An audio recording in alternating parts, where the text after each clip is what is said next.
জনজাতি উন্নয়নে রাজ্য সরকার বিশেষ গুরুত্ব দিয়ে কাজ করছে।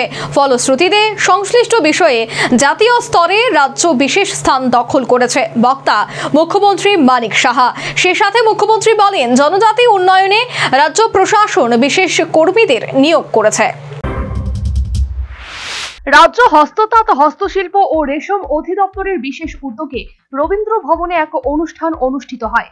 অনুষ্ঠানে মুখ্যমন্ত্রী মানিক সাহা, জনজাতি কল্যাণ মন্ত্রী বিকাশ দেববর্মা, মেয়র তথা বিধায়ক দীপক মজুমদার সহ আয়োজক দপ্তরের শীর্ষ আধিকারিকরা উপস্থিত ছিলেন। অনুষ্ঠানে মুখ্যমন্ত্রী সহ অন্যান্য অতিথিরা মুখ্যমন্ত্রী জনজাতি মহিলা তাঁতি উন্নয়ন কর্মসূচির আওতায় বেনিফিশিয়ারিদের হাতে সুতা তুলে দেন। অনুষ্ঠানে মুখ্যমন্ত্রী বলেন, জনজাতি উন্নয়নে রাজ্য সরকার বিশেষ গুরুত্ব দিয়ে কাজ করছে। ফলশ্রুতিতে সংশ্লিষ্ট বিষয়ে জাতীয় স্তরে রাজ্য বিশেষ স্থান দখল করেছে। 2 লক্ষ টাকা এর জন্য দেওয়া হয়েছে। আমরা এই যে বিভিন্ন যে অভিযানগুলো করছি, আমরা বিশেষ করে জনজাতিদের জন্য যে গ্রাম উৎসর্গ অভিযান, তার জন্য আমরা এক একজন মিনিস্টারকে বিভিন্ন জেলায় তাদেরকে প্রভারী করে আমরা সেখানে তাদের দায়িত্ব দিয়েছি। ধরতি আবার জনভাগিদারি অভিযান, সেটাও যাতে বাস্তবায়ন হয় এবং বাস্তবায়ন যে হয়েছে তার প্রমাণ আমাদের দেশের মধ্যে শ্রেষ্ঠ রাজ্য হিসেবে সেটাকে ডিক্লেয়ার করা হয়েছে। এবং ধরতি আবার জনভাগিদারি অভিযান ও PM জনমন যে বাস্তবায়ন হয়েছে আমাদের রাজ্যে, 3টি জাতীয় পুরস্কার আমরা পেয়েছি। শুধু তাই নয়, এটাকে বাস্তবায়ন করতে গিয়ে আমাদের যে নর্থ ডিস্ট্রিক্টকে বেস্ট ডিস্ট্রিক্ট হিসাবে ঘোষণা করা হয়েছে সর্বভারতীয় স্তরে। সেই সাথে মুখ্যমন্ত্রী বলেন, জনজাতি উন্নয়নে রাজ্য প্রশাসন বিশেষ কর্মীদের নিয়োগ করেছে।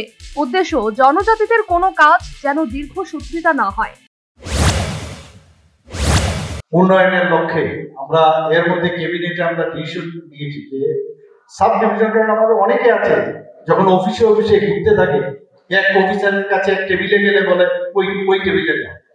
এর জন্য আমরা সাব ডিভিশনাল লেভেলে শুধু জনজাতি উন্নয়নের জন্য TCA লেভেলের সমকক্ষ অফিসার এবার আমরা ঘোষণা করেছি। ডিস্ট্রিক্ট লেভেলে যাতে জনজাতিদের স্কিমগুলো স্টেটের এবং সেন্ট্রালের শুধু এগুলো দেখার জন্য আমরা তাদেরকে নিয়োগপত্র দিয়েছি। আমরা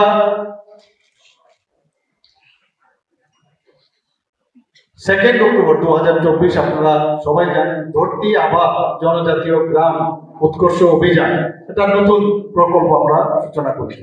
সেটাও কিন্তু জনজাতি এলাকাতে, এবং সেখানে মিনিমাম যেসব মৌলিক যে ফান্ডামেন্টাল মেইন এলিমেন্ট যেগুলো দরকার, মৌলিক সুযোগ, সেই সুবিধাগুলো দেওয়ার জন্য প্রায় 81 কোটি। মুখ্যমন্ত্রীর জনজাতি মহিলা তাঁতি উন্নয়ন কর্মসূচির আওতায় বেশ কয়েকজন বেনিফিশিয়ারির মধ্যে সুতা বিতরণ করা হয়। উদ্দেশ্য, সংশ্লিষ্ট বেনিফিশিয়ারিদের নিজের পায়ে নিজে দাঁড়ানোর বন্দোবস্ত। অপরদিকে সুতা হাতে পেয়ে সংশ্লিষ্ট বেনিফিশিয়ারি সন্তোষ প্রকাশ করে। Bureau report, news vanguard.